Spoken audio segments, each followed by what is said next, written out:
A world construct is a way of seeing. A way of seeing is a set of concepts which, when they exist in one's mind, reconstruct all of one's inputs to make it different. To assimilate the theory that was forced upon us is to see the world differently. My approach has been to grant the possibility that the theory is true, since it hasn't been disproven. It may be possible to disprove it. If it is not, then I must believe it. Perhaps others will make this shift if the idea is given a hearing.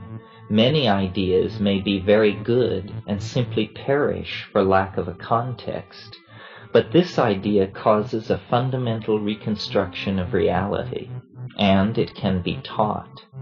It fulfills my spiritual aspirations because it is understanding, simply understanding, not a hallucination or an ability to cure or levitate. It is a way of understanding, and when one understands this way, it appears as though one has ended the program of understanding.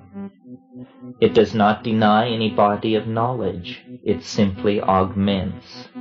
There is an argument for it on the physical level. The idea is very complicated, touching as it does on areas involving quantum physics, submolecular biology, and DNA structure.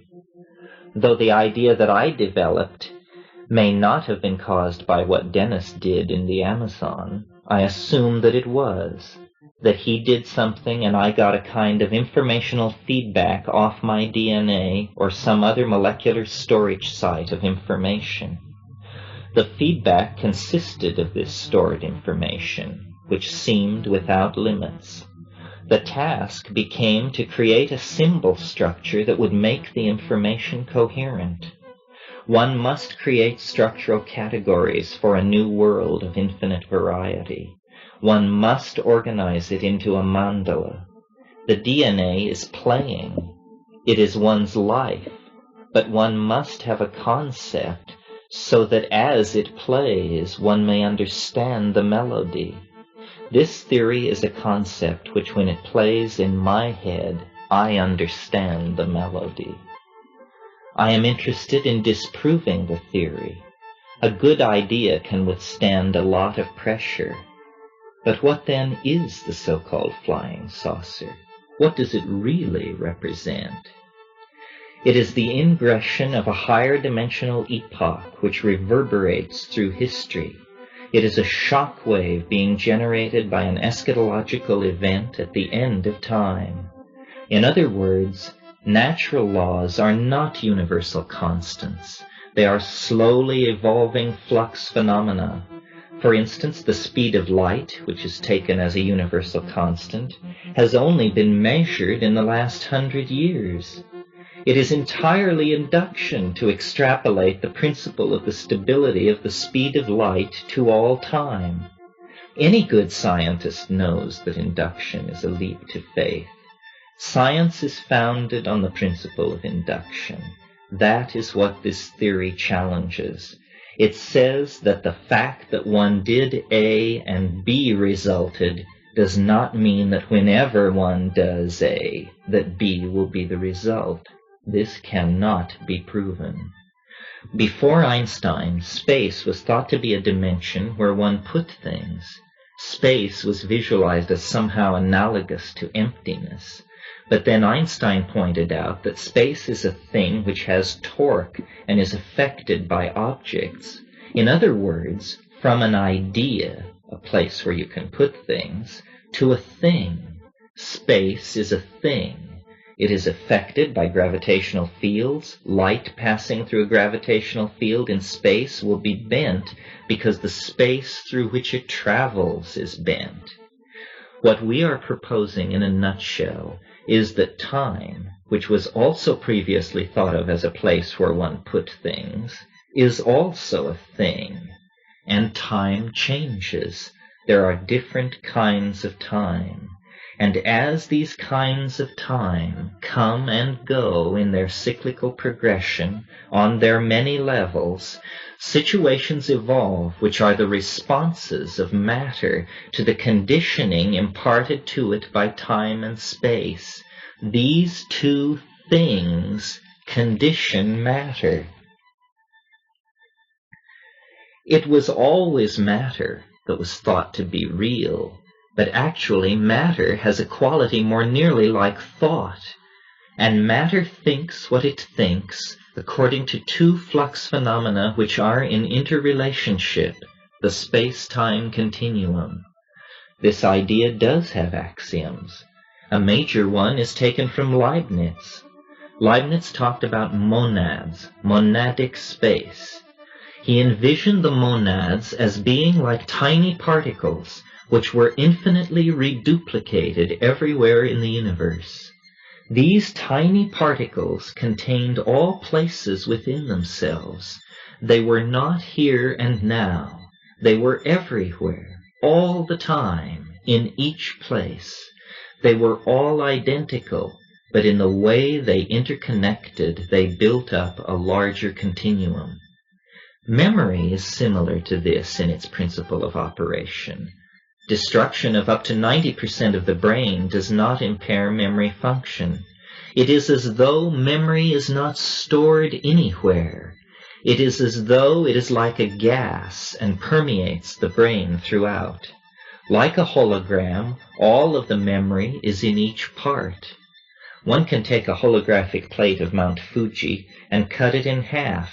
When half is illuminated, the entire image is present. One can do this again and again. The holograph is made up of a nearly infinite number of tiny images, each of which, in combination with its fellows, presents one image. Quantum physics makes similar statements, saying that the electron is not somewhere, sometime. The electron is a cloud of probabilities, and that is all one can say about it. A similar quality adheres to my idea of time and the comparison of time to a thing. The obvious question to be asked of this is, what is the smallest time that a thing can be made of? The scientific approach would be to divide toward the small, to find out if it is discrete. So what one is looking for is a chronon, a particle of time. My hunch is that the chronon exists but is not distinct from the atom. The atoms are chronons. Atoms are simply far more complicated than had been suspected. There may be atoms and chronons. Chronons may not be reducible to atoms, but I suspect that what we are looking for is one particle that makes matter, space, time, and energy, but not the electron in the Heisenberg-Bohr description that describes the properties of the electron which account for physical matter. But the electron must be more complicated than that, because it exists in a universe where minds and organisms arise. So we have to describe the atomic properties that would allow a particle in certain stages to coalesce into a living organism or a thinking organism. Even a bacterium like E. coli is a staggering accomplishment for the Heisenberg-Bohr atom. The Heisenberg-Bohr model explains the physical universe. It doesn't explain organism or mind. We have to overlay that atomic model with qualities. We must imbue the atom with qualities that will let us understand how we could exist, how we could arise out of its substratum.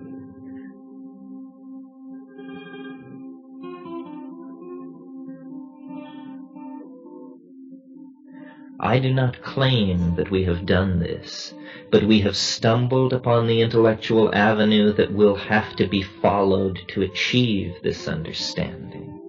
The key lies in cyclical units, in hierarchical structures, generating various kinds of continui that move toward different kinds of closure. The person who has actually laid the firmest foundation for understanding this sort of thing philosophically is Alfred North Whitehead. Nothing we have suggested is beyond the power of his method to anticipate. Whitehead's formalism accounts for minds and organisms and a number of things poorly resolved by the Cartesian approach. Other visionary thinkers are probing these areas. General systems theory is the idea that any process can be related through a mathematical equation to all other processes, simply by virtue of all processes being part of a common class. The overthrow of a dictator, the explosion of a star, the fertilization of an ova, all should be describable through one set of terms. The most promising recent development in this area have been the emergence of the new evolutionary paradigm of Prigogine and Jansch. With their work, nothing less has been achieved than a new ordering principle in nature. This is the discovery and mathematical description of dissipative self-organization as a creative principle underlying the dynamics of an open and multi-leveled reality. Dissipative structures work their miracle of generating and preserving order through fluctuations, fluctuations whose ground is in quantum mechanical indeterminacy. If we had a perfect philosophical mirror of the universe, I would be able, by applying our philosophical method, to tell a person how much change he had in his pocket. Since he actually has whatever amount of change he has in his pocket at that moment, it is an accomplished fact, and so should be possible to calculate. What is important is to understand the necessities of occurred existence, not the necessities of existence about to occur. Although there too boundary conditions operate, but they are boundary conditions, not absolutely determined fact. We assume that 10 minutes hence the room we are in will exist. It is a boundary condition which will define the next 10 minutes in our space-time coordinate. But we cannot know who will be in the room 10 minutes hence. That is free to be determined. One may ask if we can really know that the room will exist. This is where induction enters the picture, since in truth we cannot know with certainty. There is no absolutely rigorous way of establishing that. But we can make the inductive leap to faith that has to do with accumulated experience.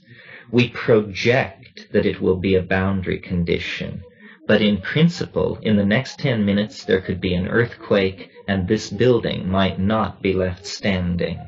However, for that to happen, the boundary condition will have to be radically disrupted and in some unexpected manner.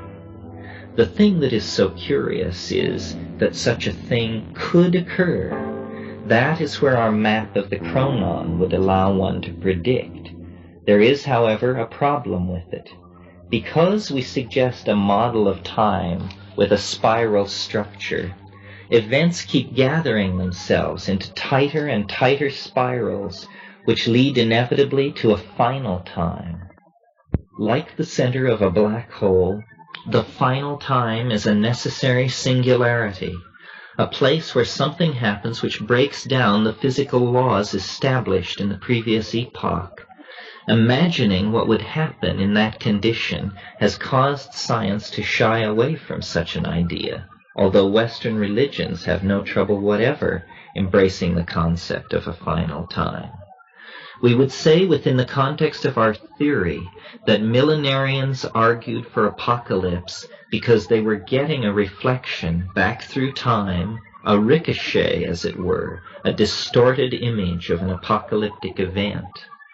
The view of science is that final time means simply a time of no change. All processes run down. Entropy is maximized. The idea of entropy makes an assumption that the laws of the space-time continuum are infinitely linearly extendable into the future. In a spiral time scheme, this assumption is not made. Rather, Final time means passing out of one set of laws which are conditioning existence and into another set of laws conditioning existence. To see time through the eyes of our theory is to see one's place in the spiral scheme, and to know and anticipate when the transition to new epochs will occur. One sees this in the physical world. The planet is 5 or 6 billion years old, the first turn of the spiral. Then life appears. What is happening if one examines this planet, which is the only planet we can really examine in depth, is one finds that processes are steadily accelerating in their reaction speed and complexity. A planet swings through space 2 billion years before life appears, and the instant life gets started, a mad scramble is on. Species appear and disappear. This goes on for 1.5 billion years, and then suddenly thinking species appear. From the dumb confrontation with the chipped flint to the starship is 20,000 years, tops. What could that be but the ingression of a new set of laws, laws that are allowing our species to manifest very peculiar properties? Humanity is made by DNA like rattlesnakes and poplar trees, but we trigger the same energies that light the stars. We do this on the surface of our planet, or we can create a temperature of absolute zero. We do these things because though we are made of mush and mud, we have minds, and we know about the detour through tools. So we can build tools which can unleash energies that in any other situation in the universe occur under very different conditions. The center of stars is the usual site of such processes, but we do such things using mind. And what is mind? Who knows? 20,000 years from the stone flint to the starship and still accelerating. There are yet more spirals to concress. From the Model T Ford to the starship, 60 years. From the fastest human on Earth being able to move 30 miles an hour to the fastest moving 9 miles per second, 60 years. Human culture is a curve of expanding potentiality. It has reached asymptotic vertical gain. Man threatens every species on the planet because we have stockpiled radioactive materials. They are everywhere. Every species on Earth can feel that. The planet, as an ecological entity, can react to that kind of pressure. It is 3 billion years old. It can deal with this. Dualistic talk about man not being part of the natural order is foolish. We could not have arisen unless there was purpose of ours which fit into the planetary ecology. It is not clear what it is, but it seems to have to do with our enormous research instruments and crises. By stockpiling atomic weapons, we have claimed the capacity to destroy the Earth like a stick of dynamite in a rotten apple. And why? We do not know why. Surely not for the political and social reasons that are given. We are simply a tool-building species that is itself the tool of a planetary ecology that has this perception of a higher dimensional mode. It knows what the boundary constraints are and is organizing life to transform itself.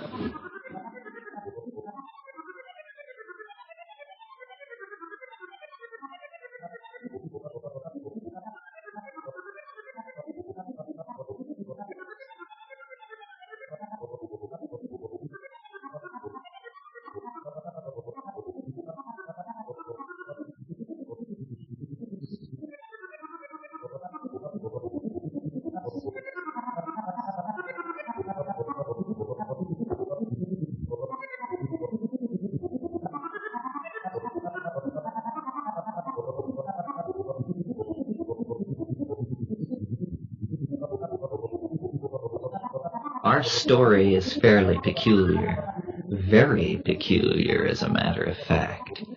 It is hard to know what to think. because a phenomenon of all kinds of mental illness is visions of some kind, of a fantastically complicated thing which happens to put you in the very center of everything. And this theory does that. So does immediate experience. It is important to have recourse to the scientific method.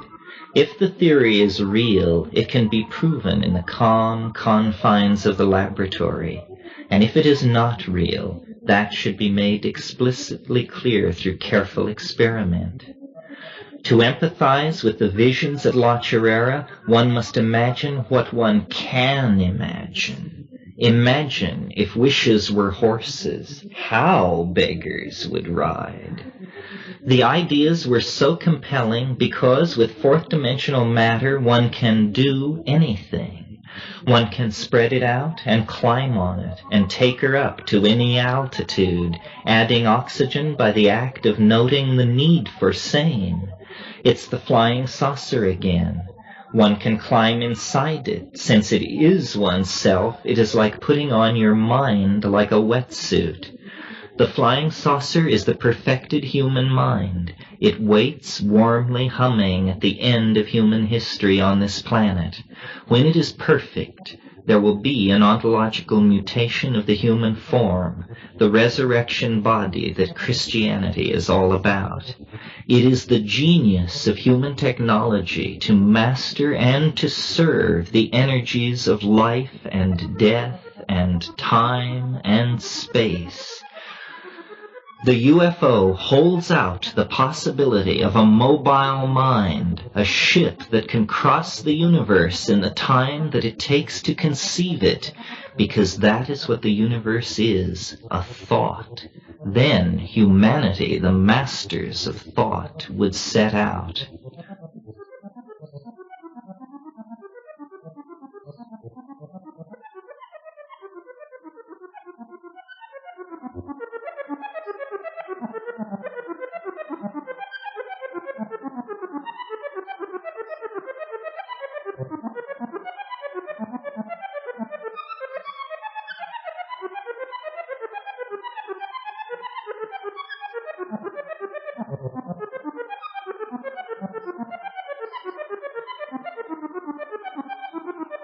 Or we may discover that it is not done that way. The future may reveal that there is something out there that is calling us home. Then it will be our technology and the call of the other that will move toward meeting. The saucer is a good metaphor for this. When Jung suggested that the saucer was the human soul, he was right. He simply didn't know what he meant. It is not so far away. That is the other thing. The last shift of epochs gave us relativity theory and quantum mechanics. Another epoch looms, but whether or not it is the final epoch is hard to tell, because when one is part of the process, the uncertainty principle interferes with prediction. All these themes are woven around DMT, perhaps because DMT seems to illuminate the regions beyond death. And what is death? We find ourselves in such a peculiar situation. Having been born, being autonomous open chemical systems which maintain themselves at a point far from equilibrium through eating, and we think. And what is that? What are the three dimensions? What is energy? We find ourselves in the strange position of being alive, having been born, going to die. A lot of thinking says that this is not so strange, that this happens in the universe. Living things appear. And yet our physics, which can light the fires of the stars in our deserts, cannot explain the strangeness of the phenomenon of our being alive. Organisms are completely outside the realm of physical explanation at this point for science. So what is it for? Spencer and Shakespeare, quantum theory, and the paintings at Altamira. Who are we? What is history? And what does it push toward? Now we have atomic weapons. and so should soon address these questions because we have unleashed processes potentially fatal to the planet. We have triggered the final crisis for the planet. We have done this, but we do not control it. No single one of us, no leader or state can call a halt to the fact of our being trapped in history. We are moving toward the unimaginable as information piles up about the real nature of the situation we find ourselves in. To paraphrase J.B.S. Haldane, our situation may not only be stranger than we suppose, it may be stranger than we can suppose.